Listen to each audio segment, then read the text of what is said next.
Sometimes the hardest part of parenting isn't your toddler, it's the adults who think they know better than you. And you hear their comments and their eyes rolls. You see, conflict is rarely about the topic. It's about identity. It's about control. If you think about it, in extended family, the in-laws, the parents, they used to raise the kids differently. There were different times, different methods, different concepts. Of course, they have changed, but because they've been through that journey, they think they know better. So, of course, there's all sorts of debates and all sorts of comments, nasty comments, a lot of times.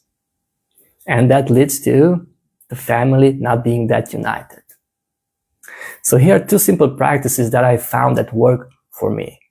Now, I'm going to point them out. I do want to say they're not that easy to do. First of all, and the simplest one, is to appreciate them.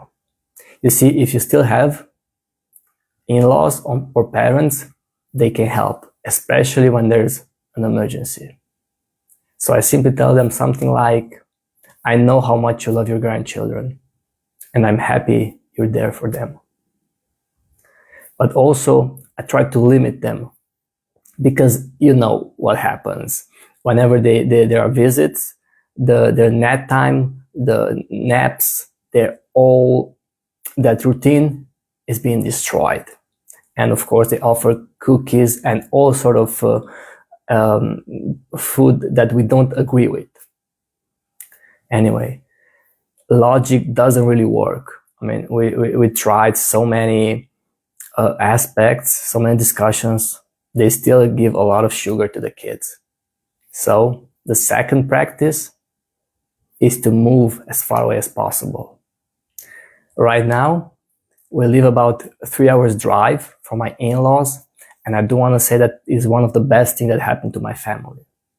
Yes, we don't have that constant help, but it forces me and my wife to be better time managers.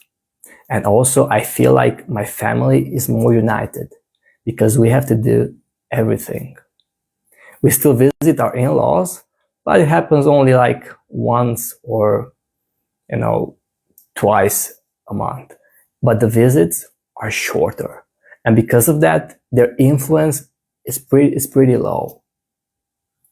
I know it's not something easy. Unfortunately, I couldn't find an easier path to that. So just remember, if you want your family to stay intact and the comments to be gone, move. It works, and it's a different lifestyle, but overall, it's way better and more pleasant for everybody, including for the extended family, because they don't get hurt. And neither do you as a parent. That's it. Bye-bye.